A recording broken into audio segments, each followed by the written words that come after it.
"Swamp Ghost!" she called, and he appeared, looking tired and even dirtier than before. "Thank you for coming," he said softly. "Why, that's mighty fine of you to say," said Lou. "You're welcome." Then she added, "My name is Lou. What's yours?" "Just keep on calling me Swamp Ghost." "Do you have a family, Swamp Ghost?" Lou asked.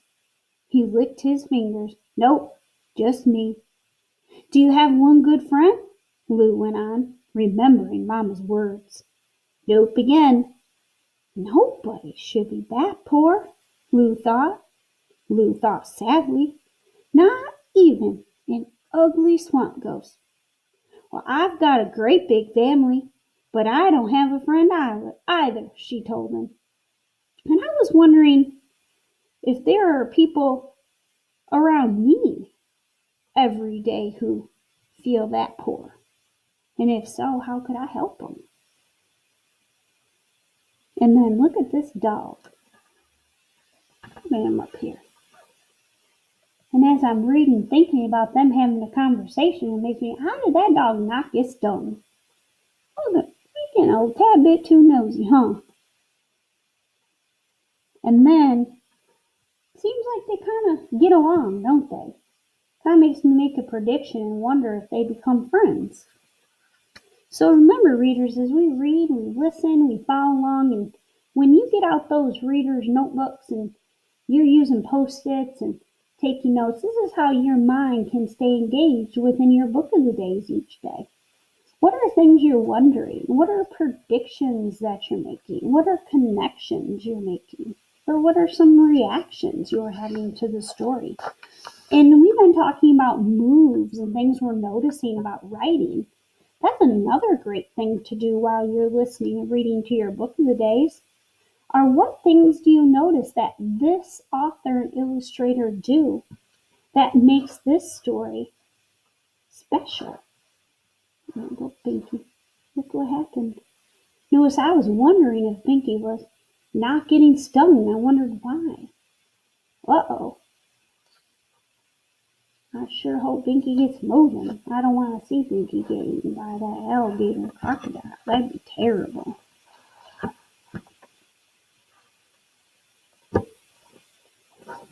They walked along the bayou. Huh? What's a bayou? You gotta write that one down. Look that up. But if we use the information in the setting, if we use the setting of where they're at and we see a crocodile, it's probably again something similar to a swamp. They walked along the bayou, so we're gonna make a prediction on a bayou. Let's just say bayou definitely is probably like a swamp.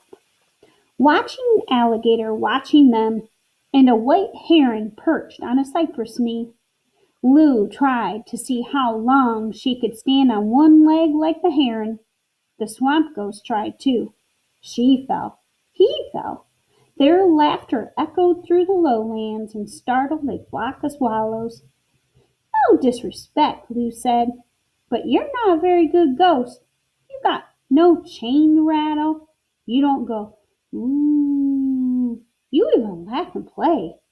"I look scary," said the ghost, sounding defensive. "Scared you, didn't I?" Lou fanned him away. "I ain't scared of you one bit. That's the problem. But let me noodle on how we can fix it." And she skipped off, leaving the swamp ghost by the side of the path. And remember how we noticed 4 was written different earlier in the story? So right here, Lou said, I ain't scared of you one bit. That's the problem. And because that's a dialect change, that actually is saying 8. I ain't scared of you one bit. That's the problem. And then she skipped off, leaving the swamp ghost by the side of the path. So it was kind of a dialogue change right there with that accent. And so we'll have to come back and with your teacher, we'll have to check to see if our prediction here, if my prediction of a bayou, because of the clues in the words and in the picture, if it is close to or similar to a swamp.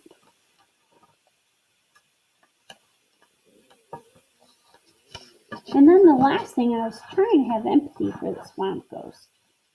And so as I was having empathy and thinking about what it would feel like to be the swamp ghost, I was wondering if the swamp ghost felt scared out there all alone, quite a world of creatures and animals and no other people. I know I'd feel scared, so it made me wonder if swamp ghosts get scared each day.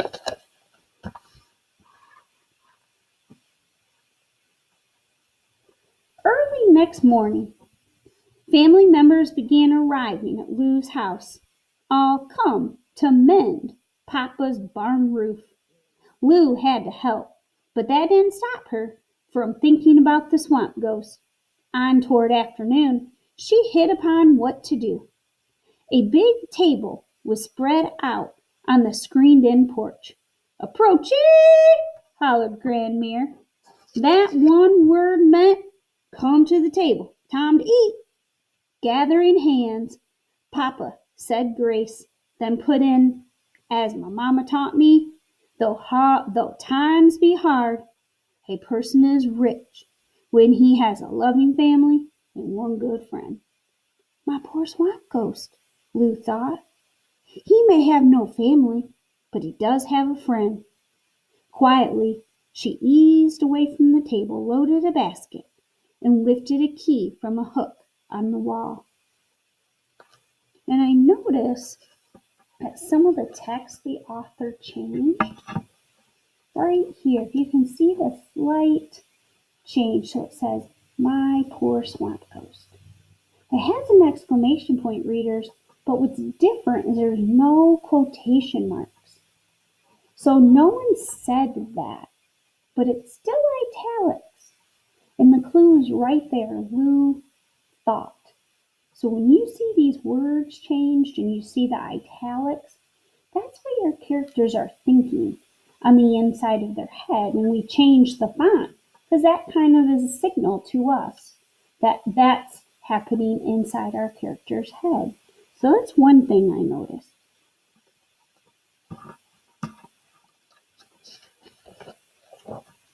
I love saying that word out loud. Gee!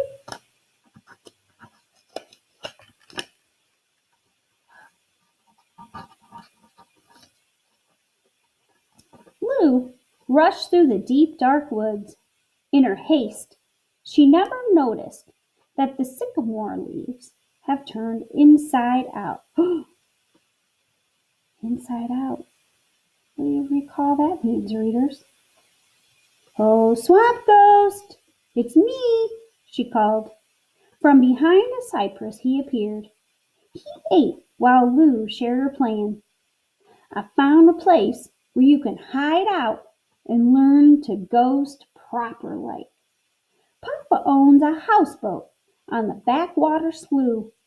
The swamp ghost followed Lou all the way to the houseboat. Inside it was musty, but there were two nice-sized rooms and a good roof. "You can practice your your moaning and groaning right here," Lou said, adding, "Who knows? If you get good enough, one day you might even haunt a castle." Thunder rumbled. "Uh-oh, I gotta go," she said. "The swamp is no place to be in a storm." "Thank you, Lou. You've been kind," said the swamp ghost.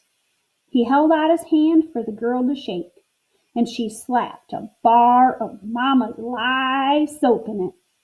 "Use it," she said, laughing, and bounded off.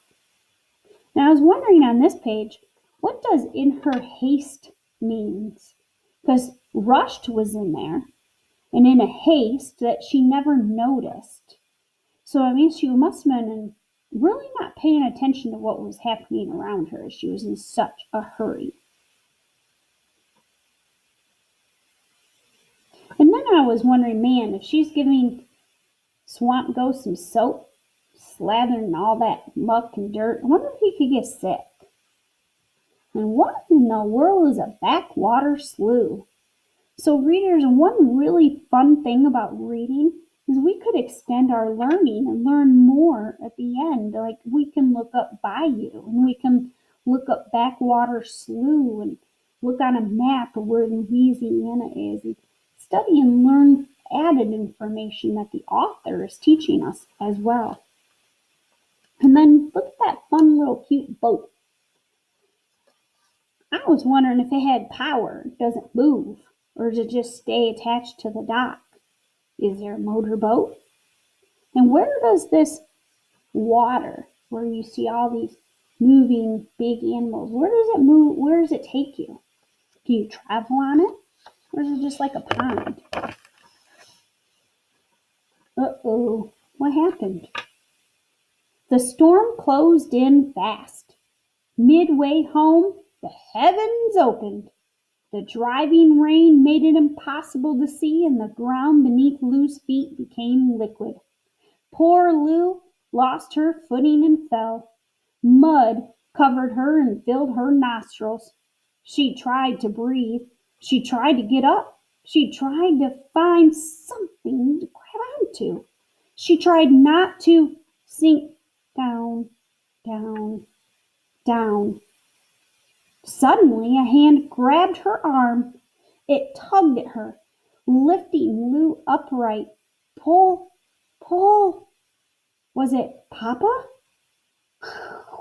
Lightning flashed, and she could see a figure that looked like a boy. There wasn't time to ask all the questions that filled her head. What does the author mean, readers, by the heavens opened? And why was she sinking? How can she just run out of there?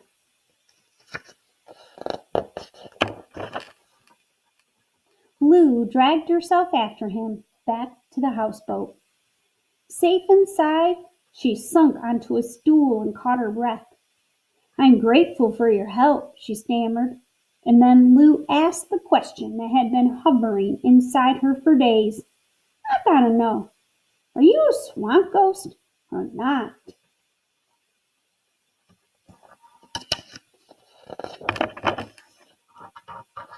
A smile flickered across the boy's face. What do you think? What happened to all the ugly that was on you? She wanted to know. I smeared myself with mud to keep mosquitoes from eating me alive in the swamp. The rain washed it off. The boy continued. My apologies, skipped a sentence. Then the rain washed it off. Lou listened carefully, looking into the familiar, bright blue eyes. The boy continued. My name is Philippe, and I'm really from Baton Rouge. No folks, been riding the rails looking for work. Found my way here. He hung his head. This depression has been mighty hard on me, and I'm truly sorry you almost got hurt. While they talked, the rain stopped, and in the distance Lou could hear Papa calling her name. I better go, Philippe said, heading out the door. Thanks. Thanks for being such a good friend. Long about now, Lou was feeling mighty rich. Wait, she said. Why don't you tell Papa your story? He can always use a hand in exchange for room and board. She paused a moment, then giggled. And don't worry, your secret's safe with me. Papa need never know you're a swamp ghost trying to pass yourself off as a boy. Readers, what's that mean as pass off with room and board? And why has it been so hard on him? This hard times. Does that mean he's poor? And as a reader in my reading with empathy, I hear that he doesn't have folks. Folks, if you're not sure, readers, what that word is, that's parents. And it makes me wonder, makes my heart sad for him. What happened to his parents?